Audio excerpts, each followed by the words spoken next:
Hello and welcome to Fireside Fairytales. If you've never been here before, this is an interesting month to jump in because it is our Hallowstreams where we do spooky, grim, and downright disgusting stories, depending on the day. Normally we just do usual folklore, which is quite weird.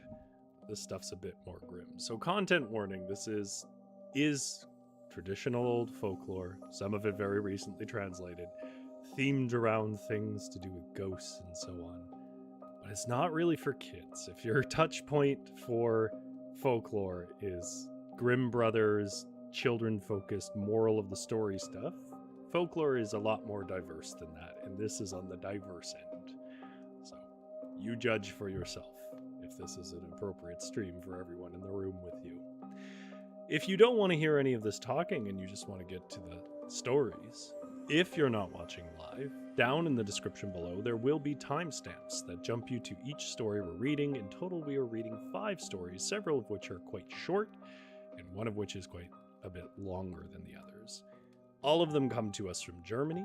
All of them were translated by friend of the show, Jürgen Hubert, who has a Patreon where you can pay him a couple of dollars a month to help fund his translation of German folklore that was previously untranslated into English. Now, as for me, if you are here live, then in the, on one side of me anyways, there is a live chat. So long as you have a YouTube account and you are logged in, you should be able to speak there. And I already have a few people who've joined in. I see that Tammy is there. I hope things are going well, Tammy. I mean, I know they're not exactly going well, but as well as can be. And Lizzie Rose, it's good to see you. Zombie Wolf is here, not late for some baking, as has been a tradition for a couple of weeks. Though I think if you're going to miss me for anything, baking is a good call. Jumpstore says, glad I didn't miss anything. I had to grab my tea. Yes, you have to get your tea. I'm drinking my coffee right now. I did not get enough sleep last night. We'll see how that affects things. Lizzie Rose says, I'm excited for a spooky story. Yeah, these are probably the most traditional like ghost tales I'm doing this month, so it's a good one. And GS is here. Good to see you, GS. Also, Uncle Kitty, if you're out there, thank you for watching, and if your shift ever changes, we'll be happy to have you back in the chat. And Janera, I hope you're okay. We haven't heard from Janera since the hurricane, so I hope that Janera's okay. Anyhow, let's talk about tonight's show. So, I'm not actually going to spend much time on it because the topic is pretty straightforward. It's necromancy. If you don't know what necromancy is, how?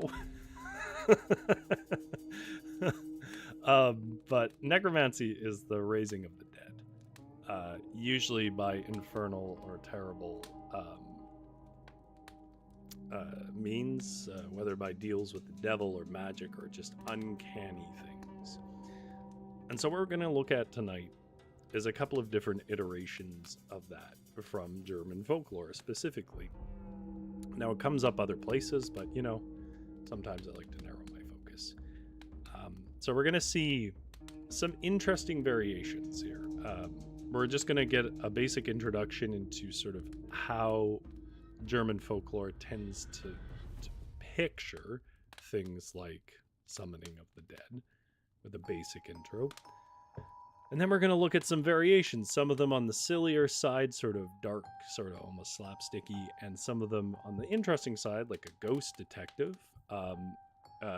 Both kind of short tales, but interesting concepts. And then the last two are grim. Probably the more traditional Halloween. The second to last one, Jürgen in his footnotes says might be one of the most, like, I'm paraphrasing, this isn't his wording, but one of the most ethically foul stories he's ever seen. And well, it is subtle, it's not particularly gruesome. It is, yeah, it's pretty grim. And then the very last story is a story of how a house became haunted. Lizzie Rose says, making dinner while I listen to Rory's dulcet tones. Ooh, I'm dulcet. Zevia, it's purple like the real stuff.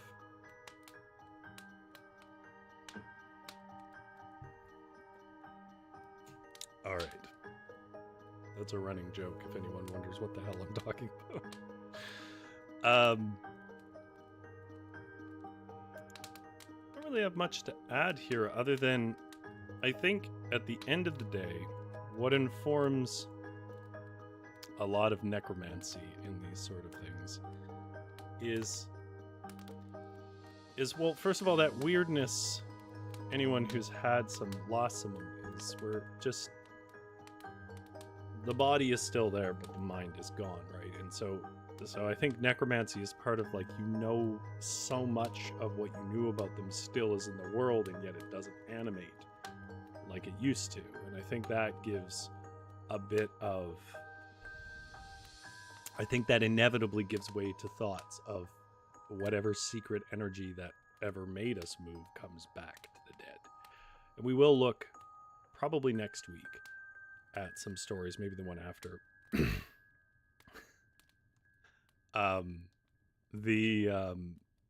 of versions of that tale where they come back with a malicious intent.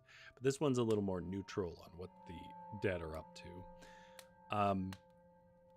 So I think it's understandable why necromancy was on the mind. The other obvious reason, which will become a theme in here, is grief is hard, loss is hard, right? And so people look for reasons or methods to get back what they lost. And a lot of the message of folklore around necromancy is it's a mistake to turn to foul magic.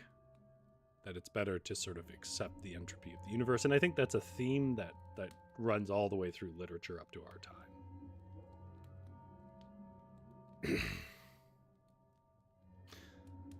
Yes, also, I see that Zombie Wolf is referencing D&D. The reason why it's the title card of this stream is Speak with Dead and not Speak with the Dead, is that's the name of the D&D spell where you get to ask the dead a few questions. All right, let's get some moody rain on the windows.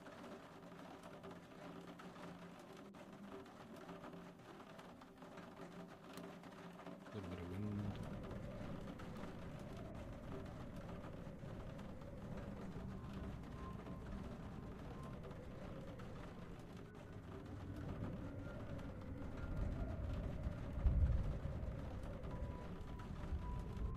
Let's get to our stories.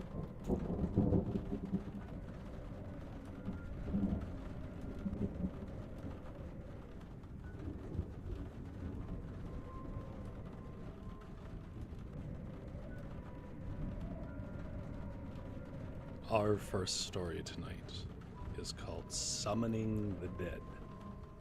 It comes to us from Sunken Castle's Evil Poodles, a collection of translated German folklore to English by Jürgen Hubert, who has a Patreon by the same name, which I should have linked in the comment below if you're not watching this live.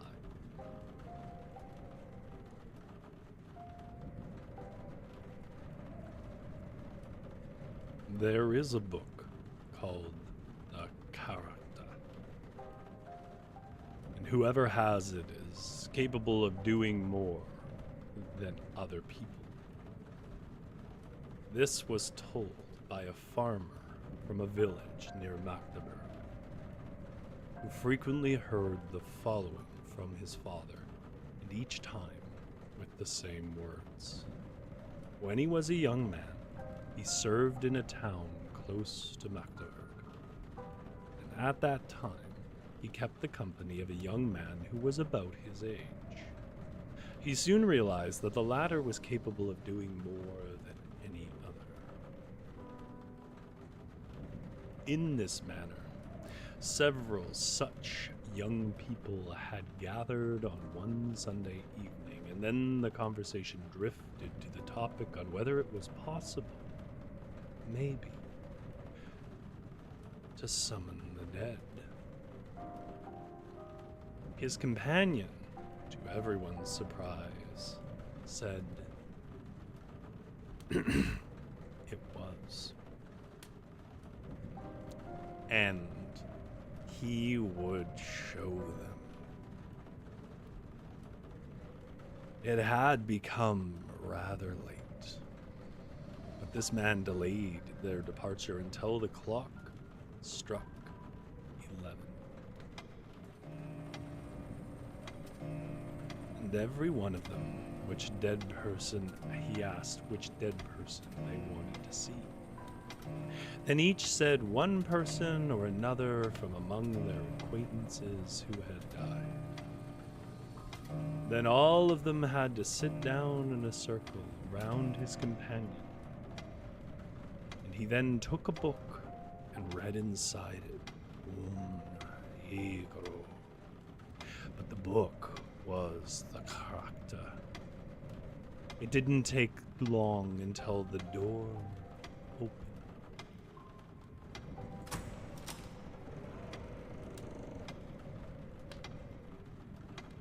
And then one dead person after another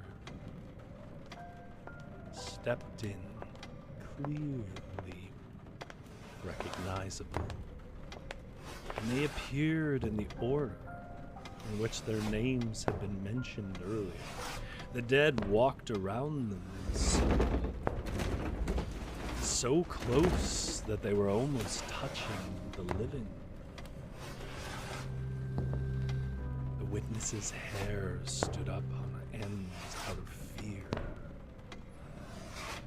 And now all the dead people whom they wished to see were inside the room when no further dead people arrived. The one who called them started to read the character backwards. And with that, the dead people slowly moved out of the room again.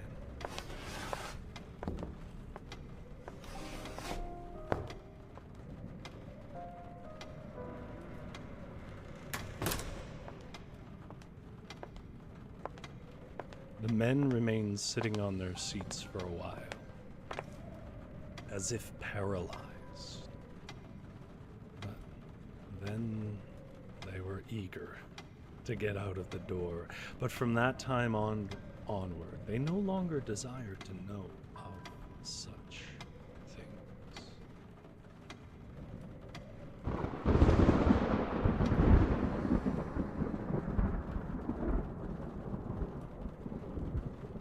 Oh, Genera's here. Genera, we were just fussing over where you might have been.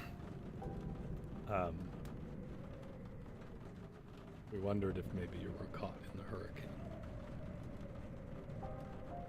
So there we get our first introduction to the concept. Pretty traditional image of it. Somebody reads from a mysterious book, presumably with evil imbued into it. And summons the dead, and nothing really comes of it other than the realization that the dead should stay dead, which is going to become a bit of a theme here. It's not the only reason we summon the dead, that we miss them or lost them, whatever else. There is another reason that you might want to summon the dead, which brings us to this story, which I think is a very fun premise. It's a premise that's been played out in modern media as well.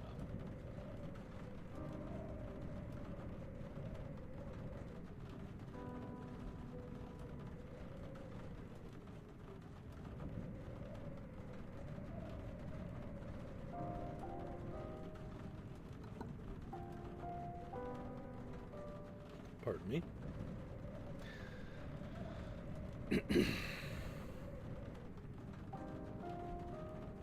So let's move right on to that tale.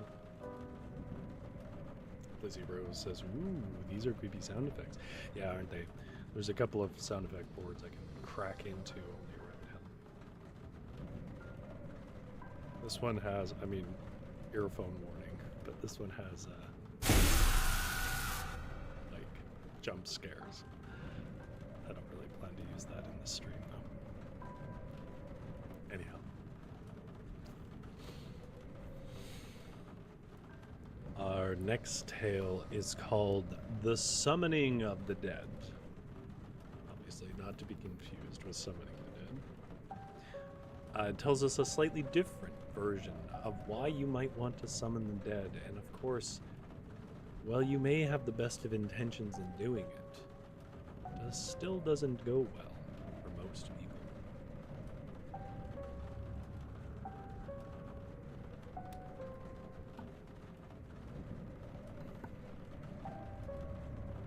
Now in old times, a man named Hanako lived in Unsplash.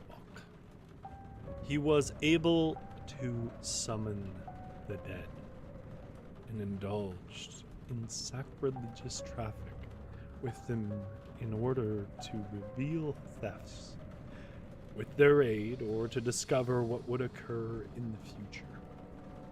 And when he wanted to learn things of this type, he secretly took the pick used by the Undertaker, which was used to dig up the graves. And then between 11 and 12 o'clock at night, he walked to the church through the graveyard.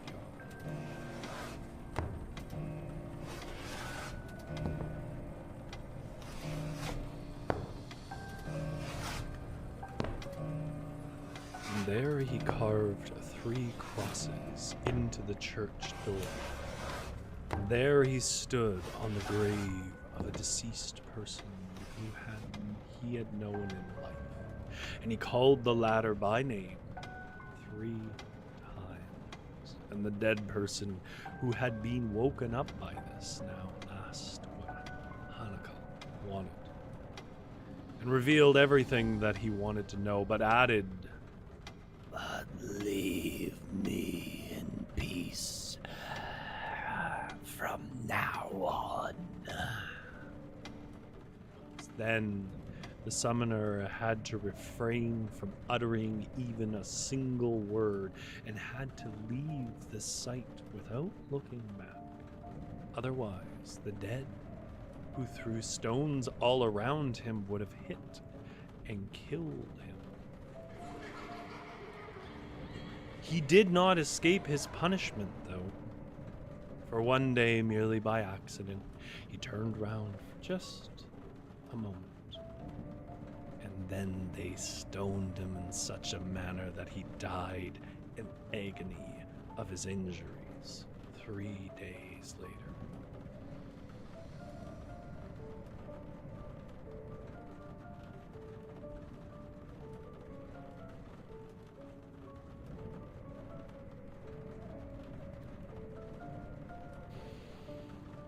So there we have a man who is doing detective work by summoning the dead, which I guess makes sense.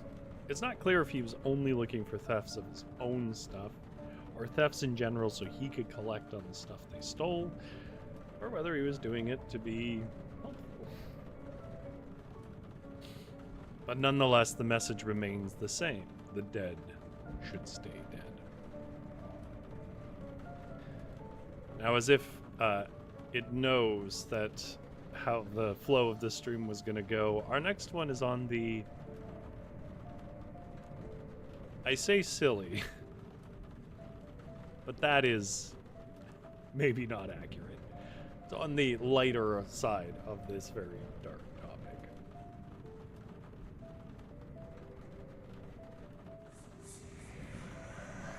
So he's a medium with extra steps, Jumpstore says. I suppose so.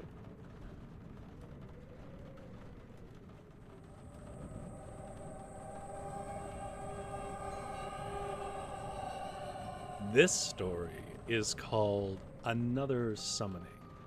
It's also a short one, and it comes to us again from Sunken Castle's Evil Poodles, a collection of translated German folklore by Jürgen Hubert, who has a Patreon that you should support, where you fund his his efforts to translate these German tales. This one also concerns necromancy, but with a bit of a different twist than the last two.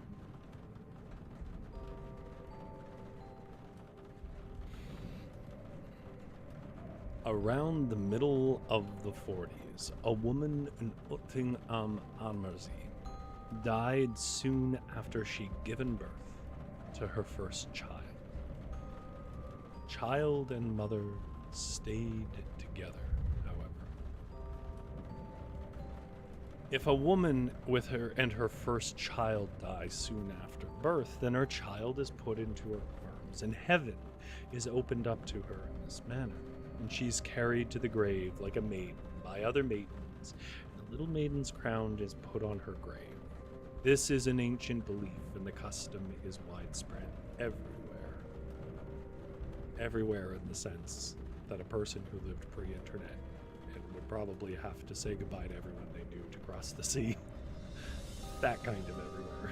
A more local everywhere than we would maybe consider. After this, 5 men in Udding gathered to summon the soul that had been shorn of her body, according to some lore. They had learned from God knows where, and they started their undertaking in the following manner. At midnight, and at the, of course, 12th stroke of the bell, they stepped into the graveyard, completely nude, and dug up the grave of the departed woman, lifted her out with her coffin, and laid down one of their own into the empty grave, nude as he was.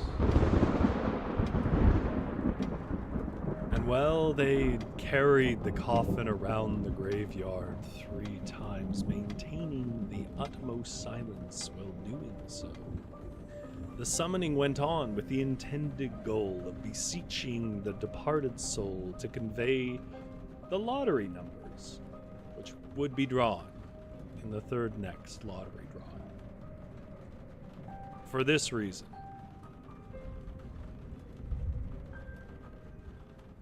they had clearly written down all 90 numbers of the lottery on a piece of paper, and put that piece of paper into the mouth of the man lying in the grave. And the 5 numbers that would be pulled would have to vanish from the paper. Everything occurred as they had learned. And without any problems, 5 numbers had vanished as expected, and they eagerly bet on them with a lot of money. In the 3rd drawing, these numbers indeed came up, but unfortunately the money, which would have run into the thousands, did not. The whole story had become known. The summoners were then thrown into prison, and their stakes were declared void. And in this manner, their dreams of fortune were quickly gone. And in the end, the evil enemy had merely played one of his pranks again.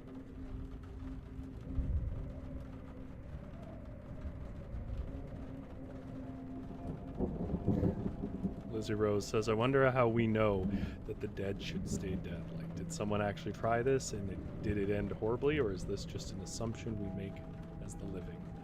I suspect. I suspect that it's just assumptions people made. I imagine some of it has to do with the fact that, like, you're like trying to tear a soul away from God. That might be an issue with it. I think if you wanted to be more generous about it, which I'm not opposed to here, a lot of these tales are probably about, like, you can only start to grieve when you accept the loss, right? So if you believe that there's another chance and whatever else, then, well, then you'll never get past it, right? You'll just spend your life trying to figure a way to bring them back. So I think there's at least an element of that in there if we're going to be generous.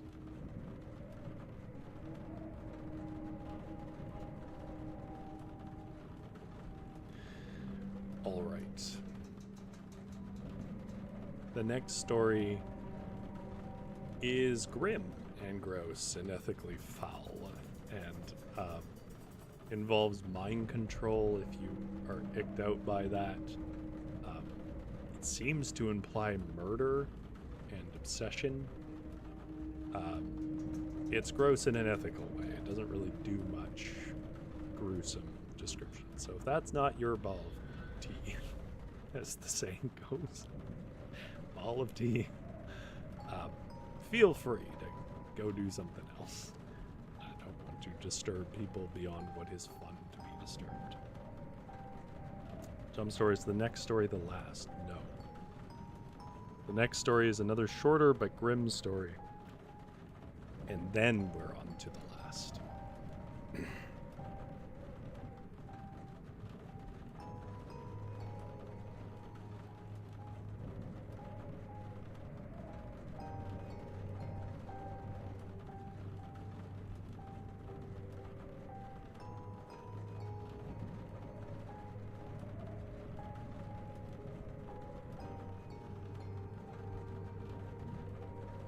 I've lost my darling.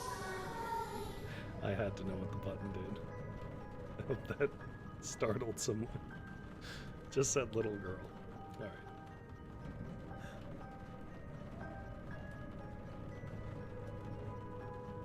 Our next story is called The Walking Corpse at Erfurt.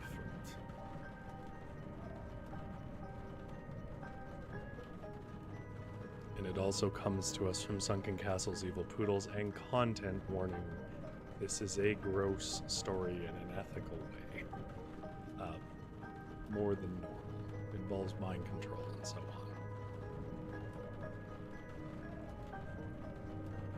on. Around the time of Martin Luther, there was a young student in Erfurt who had fallen deeply in love with a maiden. Oh, young love.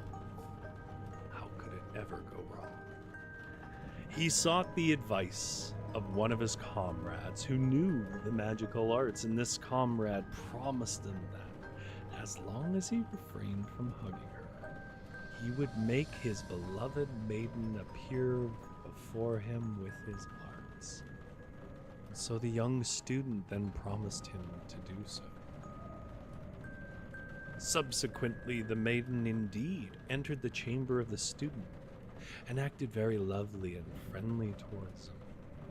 And when her would-be lover saw her, he became mad with joy.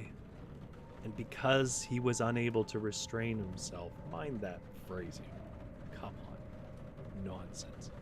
He wrapped the maiden he loved into his arms. However, she soon collapsed to the ground before him, dead, which horrified both him as well as the attendant magician. Eventually, the latter managed with his arts that the devil agreed to animate this corpse, and with his help she went home and returned to her usual chores. But she maintained a deathly pale color and no longer spoke a single word. And after 3 days of this, the parents of the girl summoned many clerics to their home, and as these spoke towards the maiden in all seriousness, Satan left the corpse, and then she dropped dead and stank.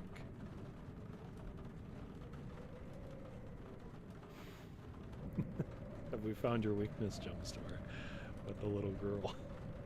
There's apparently 4 phrases. Let's see what the next one is. It used to be a stuffed bear, but I pulled its eye. For anybody who didn't understand that, it used to be a stuffed bear, but I pulled its eyes out. It's hilarious. So, why is that so ethically foul? Well, as far as I can tell, some girl who he didn't even seem to attempt to court was mind controlled and pulled into a room to feel like she wanted to hang out with this guy. And he killed her when warned that this would kill her. And then because he didn't want to get in trouble or or whatever else, had the devil puppet her corpse around until her family had to push him out. That's pretty bad. If you need some moral guidance, don't do that.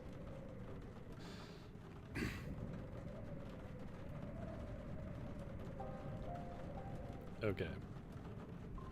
Now this is the last story, and it is our longest story.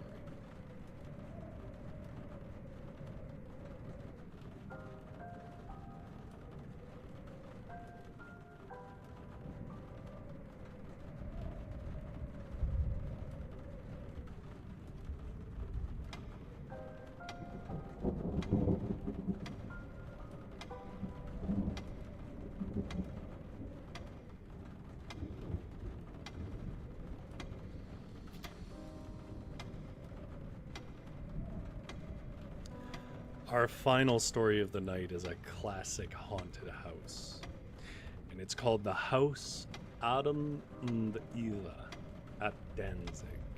It also comes to us from Sunken Castle's Evil Poodles by Jürgen Hubert. And it also comes with content warnings about death and destruction.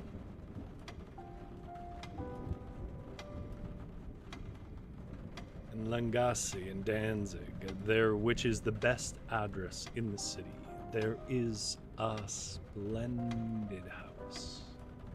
According to a carving, it carries the name Adam und Eva, or Adam and Eve. Even though it not only lies in the most beautiful and sought-after part of the city, but is also a splendid testimony to the arts of historical architecture. It has nevertheless stood uninhabited and run down for a long time, as the locals believed it to be haunted. In earlier times, people had repeatedly attempted to move into it, but the spirits who rested neither during the night nor the day forced the inhabitants to leave again and again and again. Thus, it gradually decayed almost entirely, and finally it gained a new owner who wanted to restore it again. But this proved impossible for a long time, for whenever they believed the renovations to be finished, every new construction collapsed again. Only in this century did they succeed with finishing the renovations and made the house inhabitable again. Still, it is said that everyone who had dared to sleep inside all by themselves during the period when the spirit still dwelled here would find a purse filled with money at their bed. They would then receive a command to spend the money within it up to the last pfennig.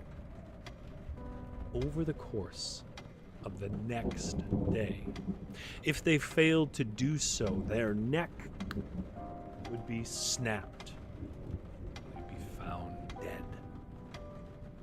Most people quickly got tired of this generosity, which provided them with more fear and anxiety than joy, but a few who used this source repeatedly in order to pursue their desires soon became so neglectful in paying attention to the demanded condition that they failed to do so and died as threatened. The following tale is told about the cause of this haunting.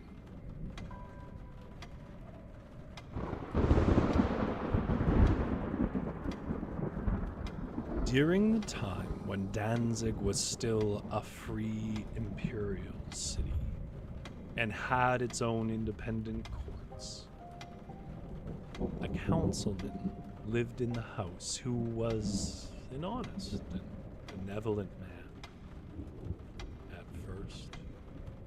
This man lived in solitude and apart from the world, as his young wife was taken from him by death after a short but happy marriage.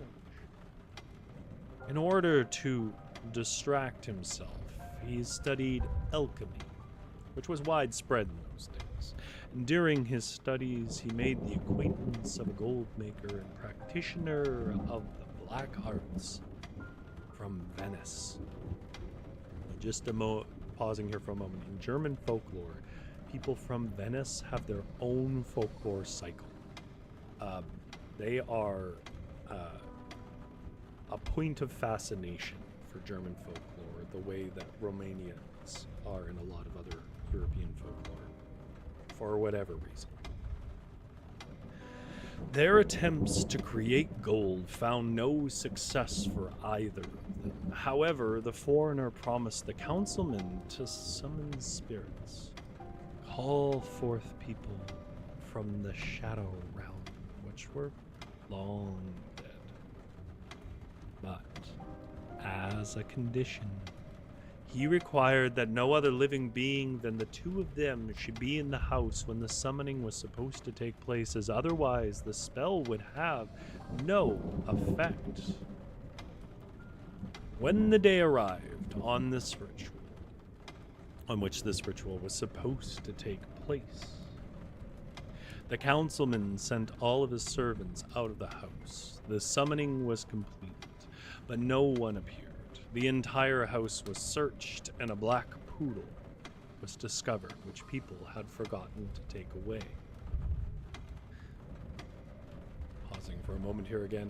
The black poodle probably sounds odd to us, but the poodle was the main dog in Germany at that time. It's not like a toy poodle. We're talking a standard poodle.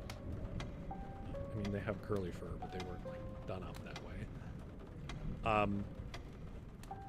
But black dogs often are signifiers of the devil. This story doesn't really make much of that, but that might be an intended illusion. A second day was chosen. Once again, no one allegedly remained in the house, but the summoning was unsuccessful once again. Thus, all the rooms of the house were searched again, and behold, an old servant of the councilman was found in the attic.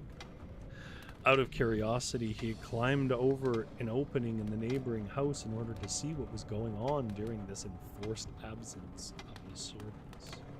They were thus reduced to picking a third day for his enterprise. Again, all ceremonies took place which the summoning required, and again, nobody arrived. And then the summoner asked the councilman if he was permitted to sacrifice the one to death as he had threatened, who repeatedly disturbed his enterprise by his presence. The latter was sure that no one was in the house, and he agreed to this request, but he was aghast when he suddenly heard a scream within a chimney, and when they opened it, they found the same old servant with his head cut off.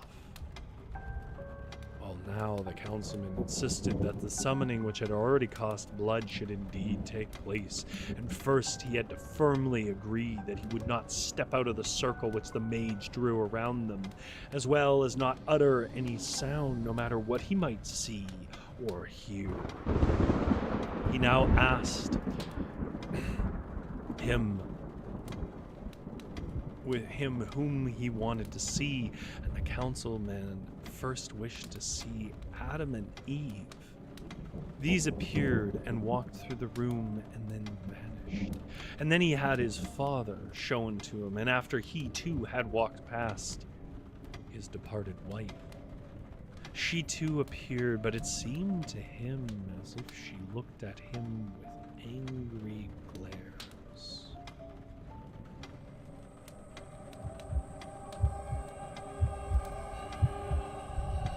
For he was disturbing her rest. Besides himself, from the agitation, he no longer thought of what he'd been made to promise, and he jumped out of the circle and threw himself down before her and shouted, "Forgive! Forgive!" But with one crack as loud as thunder, the spirit vanished, and smoke and fumes filled the room, and in his fear, the councilman rushed to the window, ripped it open, and shouted out in despair, "Woe to me, poor sinner!"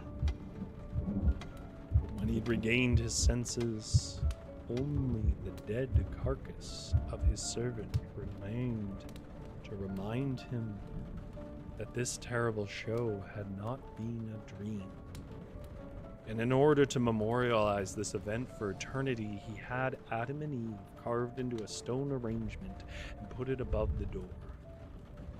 The practitioner of the black arts had vanished, and he never saw him again. But since that time, the house fell to evil spirits who no longer tolerated anyone inside. Later on, it was only used when condemned criminals were led past the house to their place of execution, and then people would shout from its window, "Woe, woe to you, poor sinner."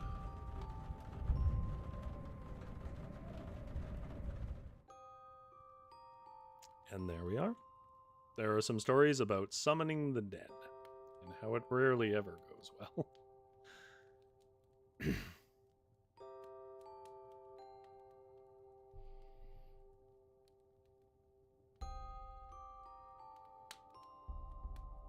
Sorry, just reading the chat here.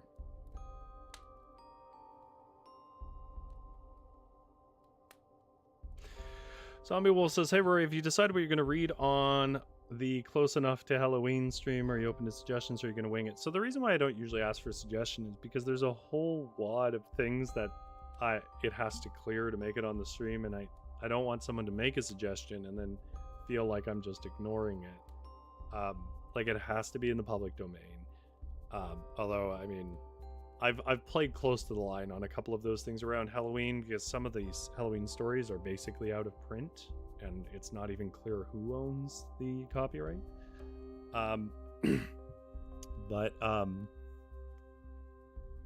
The other reason is I just have to go through and look at the content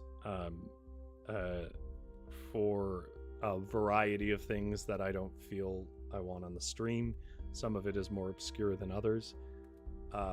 Like, I remember one year I wanted to read Sleepy Hollow, I guess is what it's called. I forget the proper name for it. I think there's more to it. And I was like, this is a short story, and it's a fun story and whatever. And then I read it, and it is just out of nowhere wildly racist. It's like one of the most unnecessary. I mean, it's never necessary to be racist, but like, there's nothing about it. It's just like in the middle of the story, you just decided, I want to put some racism in this. Well, I have read Arthur Conan Doyle on here, The Parasite. The other thing is length. I got to figure out the length. I got to figure out if it has natural breaks and whatever else. What is going to slow me down in picking that is I have something I have to do for the next 2 weeks that I didn't really plan on doing. It's a good thing, but it does take time. So that means I will probably be making that decision pretty close to the line. I would like to do another long story because I think people really enjoyed that. But we'll see if I'm able to wing it. Like, get it together in time. Parasite by Arthur Conan Doyle. Yes, exactly. They would certainly discourage the citizens of the day from attempting to raise the dead. Indeed. And I think that's probably what it's mainly about. I will look at The Parasite, see how long it is. I like Arthur Conan Doyle's horror writing. I think in my first year of Hallowstreams, I think maybe even my first story I read on a Hallowstream was Arthur Conan Doyle.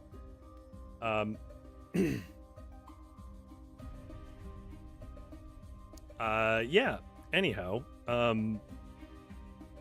we get ever more Halloweeny. I am a little bit disappointed that I have to wait to do the cannibalism stuff into November, because I feel like that would have been a good sort of one near the end, but the stories that I'm waiting on translated I think are worth it, so we'll just have a little reprise of Halloween stuff in November. So, Zombie Wolf's random trivia on the subject of creepy books. The largest Latin manuscripts in the world is known as the Codex Gigas, also known as the Devil's Bible, said to contain the contract of a 13th century monk who sold his soul to the devil to escape an execution sentence. Well, that's just a cool story. I don't care if that's true. That's fun. I like that. I might use that somewhere. I didn't know that. And it seems like a thing I should know.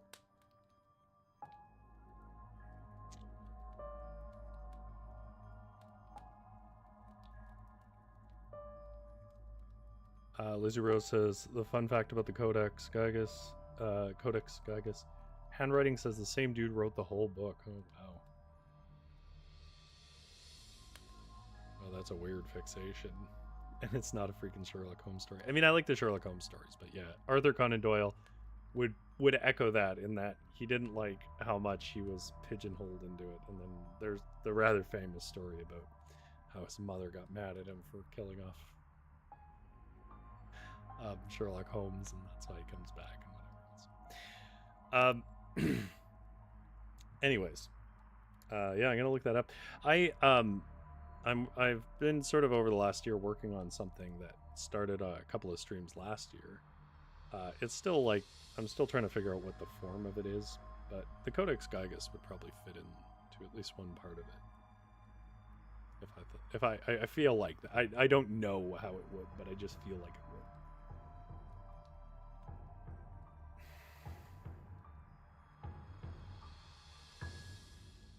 Zombie Wolf says, I was the one you also told me about his mother, but I did know about his mother. I do know that story from years ago. I watched some Arthur Conan Doyle documentary in like 2010 or something. But yes, I remember us talking about it.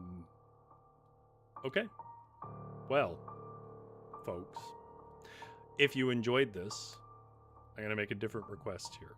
Obviously, you can like the stream and, you know how YouTube works.